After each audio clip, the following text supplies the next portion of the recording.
Hi hello friends. இன்றைக்கி இந்த வீடியோவில் நம்ம என்ன பார்க்க போகிறோன்னா, சபரிமலைக்கு செல்லும் ஐயப்ப பக்தர்கள் மற்றவர்களை சாமி என்று கூப்பிடுவது ஏன், அதை பற்றி தான் பார்க்க போகிறோம். வாங்க பார்க்கலாம். சுவாமியை கும்பிடுவதில் வணங்குவதில் 2 முக்கியமான முறைகள் உண்டு. ஒன்று, எங்கும் எதிலும் இறைவன் இருக்கிறான் என நம்புவது, அனைத்தையும் தெய்வீகம் நிறைந்ததாகவே பார்ப்பது. அடுத்தது, உலகில் இருப்பவை யாவுமே கடவுளே என்று எண்ணுவது, எல்லாமே கடவுளே என நினைத்து வணங்குவது. ஐயப்ப வழிபாட்டில் எல்லோரும் எல்லாமும் ஐயப்பனே என்று ஐதீகம் கடைபிடிக்கப்படுகிறது.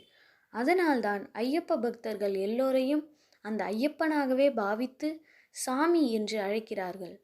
விலங்கு, பறவை போன்றவற்றையும் கூட ஐயப்ப சாமியாகவே பாவிக்கிறார்கள். அப்படியே கூப்பிடுகிறார்கள். எல்லாம் தெய்வமே என்கின்ற போது உயர்ந்தவர், தாழ்ந்தவர், உள்ளவர், அற்றவர் என்பது உள்ளிட்ட அனைத்து பேதமும் பக்தர்களுக்கு இடையே இருக்காது. தெய்வத்தின் முன் அனைவரும் சமம் என்ற எண்ணம் நிலவும். நன்றி. சுவாமியே சரணமையப்பா. இந்த வீடியோ உங்களுக்கு பிடிச்சிருந்தா நம்ம சேனலை லைக் பண்ணுங்கள், ஷேர் பண்ணுங்கள், சப்ஸ்கிரைப் பண்ணுங்கள்.